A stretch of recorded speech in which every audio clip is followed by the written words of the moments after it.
Muy buena gente linda, ¿cómo están? Espero que ande todo muy bien por ahí. Hoy les traigo una clase de genética sobre herencia mitocondrial y sobre la herencia multifactorial. Durante la clase de hoy vamos a estar viendo estas patologías de manera general, cuáles son las características, digamos, de estos dos tipos de herencia, para luego, más adelante, a lo largo del año, ir metiéndonos y adentrándonos un poco más para poder profundizar en qué patologías, en qué enfermedades podemos ver este tipo de herencias. ¿Bien? De la primera de la que vamos a hablar es la herencia multifactorial. Perdón, la herencia mitocondrial, perdón. Herencia mitocondrial. Empezamos por la mitocondrial. Bien, la herencia mitocondrial son todas aquellas enfermedades que se producen por defectos en el ADN mitocondrial. Bien, recordemos primero, las mitocondrias son organelas que se encuentran en el citoplasma, bien, de nuestra célula. Vamos a ver que son las encargadas de formar ATP. El ATP es la moneda de intercambio que yo tengo, digamos, para poder realizar todo en mi organismo, ¿bien? Depende de cuánto ATP gaste, es el tipo de proceso que yo estoy haciendo. Además, vamos a ver que me ayudan a regular intracelularmente todo lo que es el calcio. Ayudan también con la termogénesis, por esto que yo les había comentado anteriormente un poco de todo lo que tenía que ver también con la degradación de el tejido adiposo pardo, por ejemplo, ¿bien? Ayudan con todo lo que es el control también de la apoptosis. Tienen una regulación intracelular que es independiente, una reproducción, perdón, intracelular que es independiente al del resto de las células, ¿bien? Las mitocondrias, vamos a ver que se van a reproducir, ¿bien? Se van a realizar divisiones, bien, para darme nuevas mitocondrias, independiente de si la célula se está o no dividiendo, bien, va a ir por dos caminos diferentes. Y por último, vamos a ver que también contienen su propio genoma, es decir, contienen su propio ADN mitocondrial, que obviamente tiene diferencias con el ADN nuclear que tenemos en la célula en general. Perdón, pero le tuve que ir a abrir a Roberta, que estaba pidiendo para entrar. Bien, entonces, habiendo hablado sobre estas generalidades de lo que es la mitocondria, bien, nombramos recién que tienen un propio ADN mitocondrial, bien. Ese ADN mitocondrial, bien, vamos a ver que, digamos, como de manera general, no todos los ARN, bien, y las proteínas que se van sintetizando dentro de la célula provienen justamente del ADN del núcleo. Muchas veces ciertas cadenas de ARN y ciertas proteínas son sintetizadas gracias al ADN mitocondrial, ¿bien? Si bien es una porción pequeña, es algo que ocurre. Vamos a ver que el ADN mitocondrial tiene 4 características, bien, que son bien propias de este ADN y que lo distinguen justamente de lo que sería el ADN nuclear. Por un lado, vamos a ver que una de las características que tiene se denomina segregación replicativa. La segregación replicativa nos dice, como yo bien les estaba contando, de que estas mitocondrias se van reproduciendo, se van dividiendo, independiente justamente de la división celular. Ahora, cuando la célula se divide y su citoplasma tiene que dividirse, la segregación replicativa nos dice que las mitocondrias en ese momento, bien de separar a la célula para darme las células hijas, se distribuyen de manera aleatoria, de manera al azar. No es que tengo 40 mitocondrias y van 20 para este lado y 20 para esto, sino que básicamente nos dicen que se van a distribuir al azar entre ambas células hijas. Luego, en el citoplasma de cada una de ellas, van a continuar reproduciéndose y dividiéndose para llegar al número de mitocondrias que yo tengo por célula, que son más o menos entre 10 a 100 mitocondrias, más o menos. ¿Bien? Además, tenemos otra característica que se llama homoplasmia y heteroplasmia. ¿Bien? ¿Esto qué es lo que nos dice? Cada mitocondria, imagínense, yo tengo acá a mi célula. ¿Bien? Esta célula tiene acá a su vez al núcleo. ¿Bien? Y tiene un montón de mitocondrias. ¿Bien? Cada una de estas mitocondrias, bien, si yo la miro, tiene fragmentos, digamos, porciones del ADN, cadenas de ADN mitocondrial. Bien, imaginemos que esas son cadenas de ADN mitocondrial, bien, que se encuentran normales, se encuentran en buen estado. Ahora, cuando yo tengo, por ejemplo, todas mitocondrias que tienen un ADN normal, se dice que estoy en homoplasmia. Homo viene de igual, bien, homoplasmia. ¿Por qué? Porque todas mis mitocondrias tienen el ADN normal, bien. Así como tengo esta situación de homoplasmia en aquellas células que tienen las mitocondrias normales, yo también puedo tener esta misma situación de homoplasmia cuando todas las mitocondrias tienen dentro cadenas de ADN mitocondrial que está mutado. Ahí también estoy en la situación de homoplasmia, es decir, de que todas mis mitocondrias son iguales, pero en este caso serían mutadas. Lo que yo puedo tener también es una heteroplasmia, que es cuando justamente yo tengo una mezcla de ambas mitocondrias. ¿Cómo puede suceder esto? Imagínense que esta célula se tiene que dividir ahora en dos, ¿bien? Cuando las células se distribuyan de manera azarosa, como estábamos diciendo acá en la segregación replicativa, cuando se distribuyan de manera azarosa en esa división celular, yo puedo tener dos situaciones. Puedo tener que toda las mitocondrias, bien, que pasen a esta célula hija, sean todas una población pura de mitocondrias normales, bien, o toda una población pura de mitocondrias afectadas, bien. Ahí es cuando se genera una homoplasmia de mitocondrias mutadas o una homoplasmia de mitocondrias normales. Pero también puede suceder que cuando esta célula se divide, justamente al distribuirse de manera azarosa, vayan algunas mutantes y algunas puras y algunas normales para este lado, y otras mutantes y otras normales para este lado. Y en ese caso tengo dos células hijas con heteroplasmia, digamos, de estas mitocondrias normales y mutadas. ¿Bien?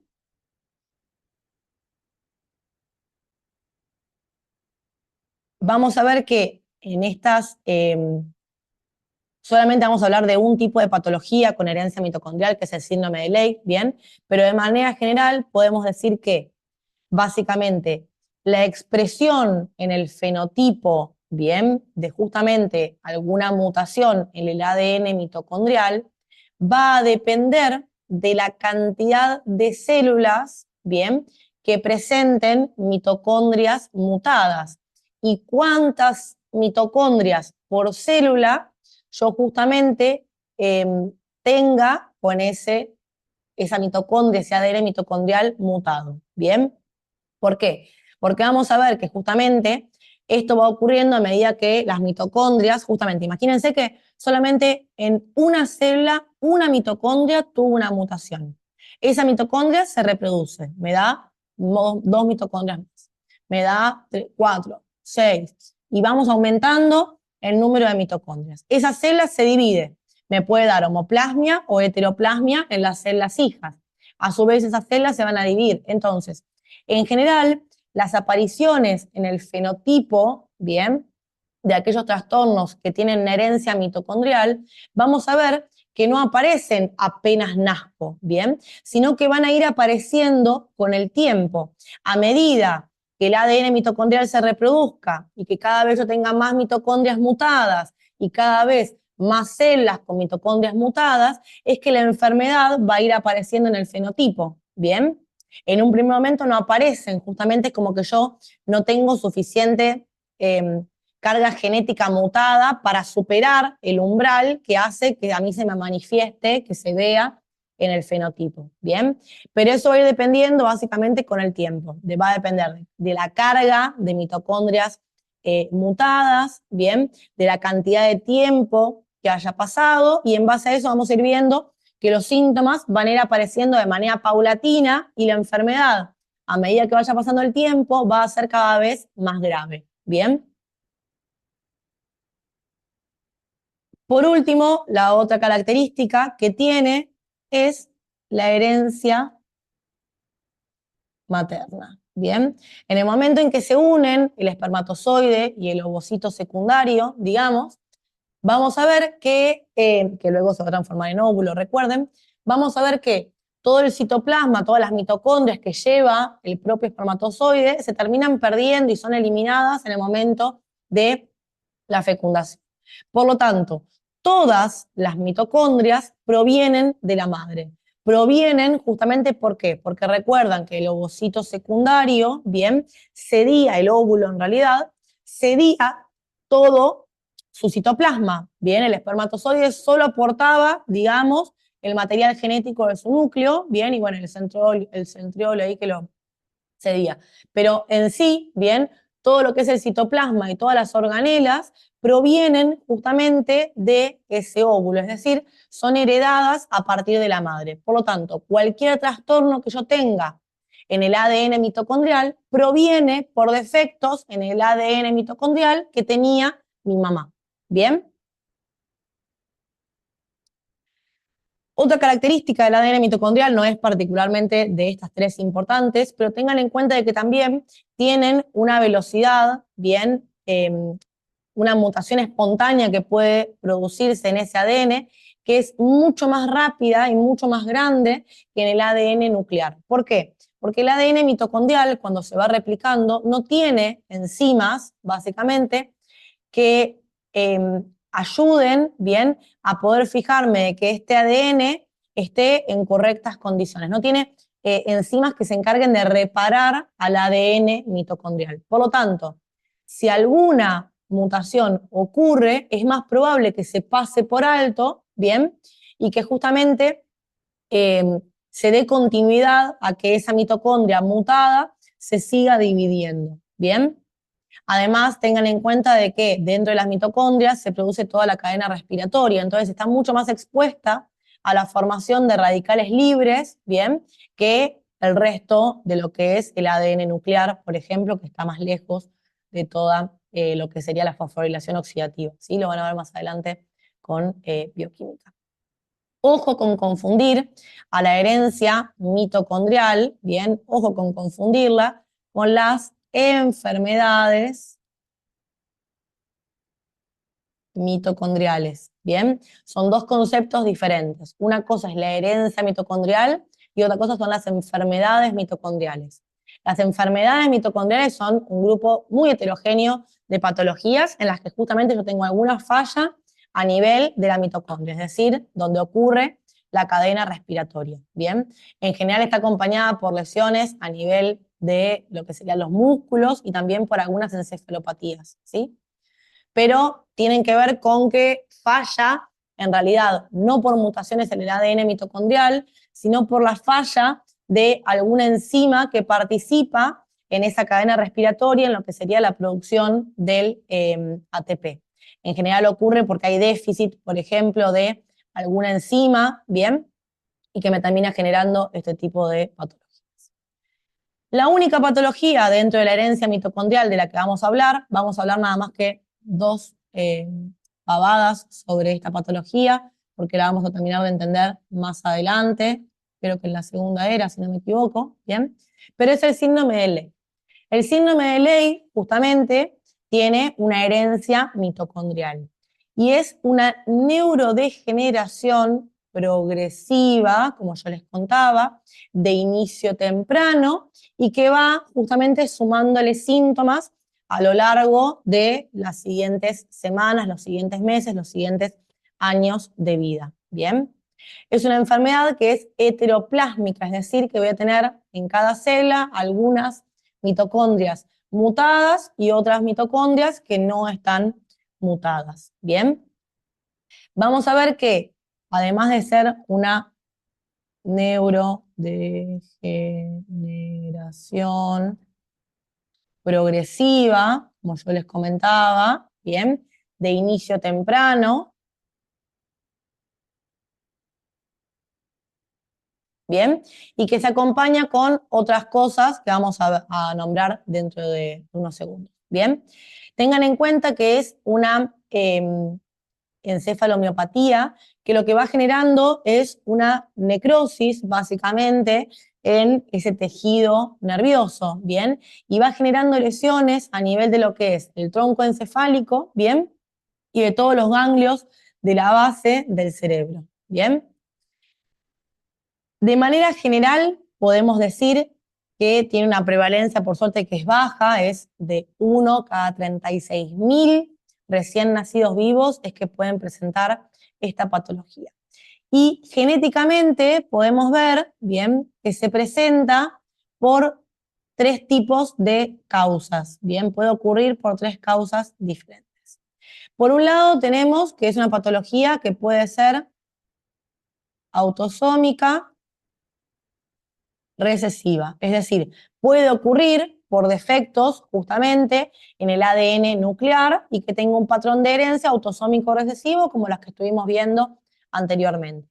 Es la mayor parte de los síndromes de Lake ocurren justamente por un tipo de herencia, un patrón de herencia autosómico recesivo, es decir, sería una herencia mendeliana.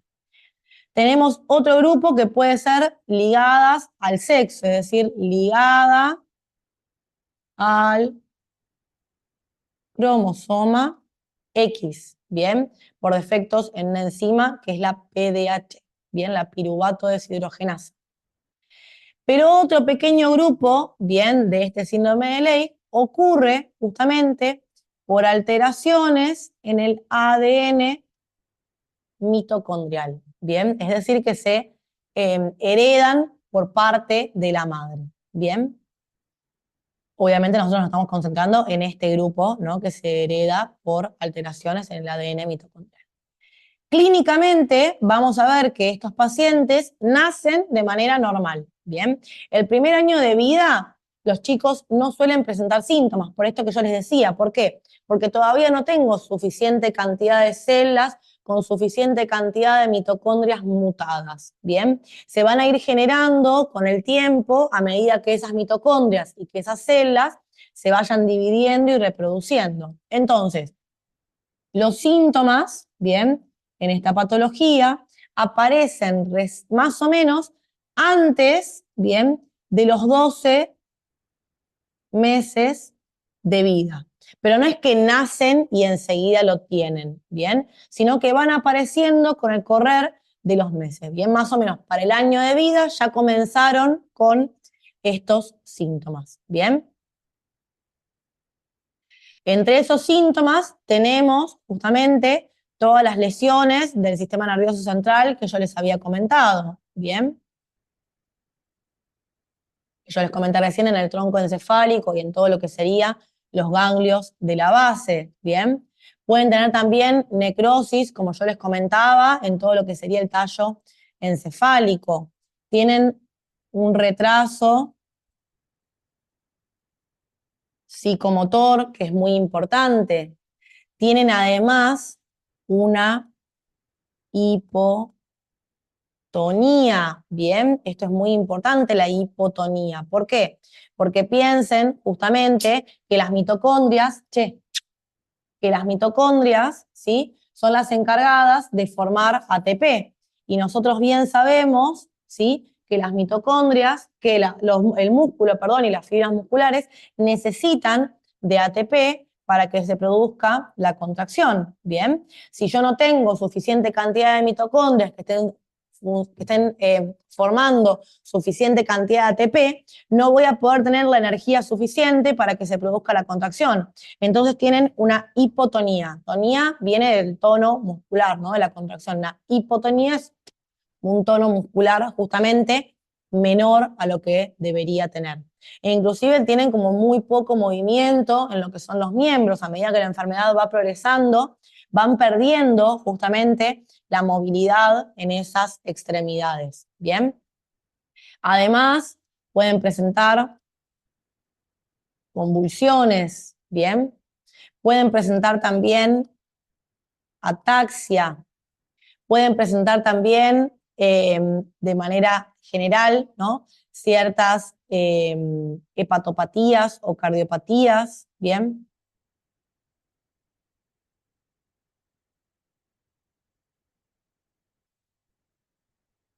Pueden presentar también nistagmus, que es básicamente el hecho de que mi ojo, ¿cómo puedo decir? Como que no es que titile, pero como que esté oscilante, ¿bien?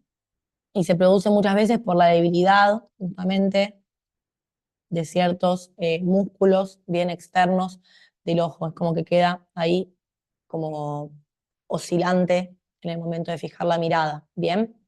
Pueden presentar también disfagia a la hora de comer. Pueden presentar también vómitos intensos. Y en general pueden morir por paros de insuficiencia respiratoria. Bien. Quédense tranquilos que de igual manera no todo esto lo tienen que saber a fondo, lo vamos a ver más adelante, ¿sí? Y también hay un montón de cosas que ustedes no conocen porque todavía no las tuvieron. Terminología médica como ataxia, disfagia, nistagmus.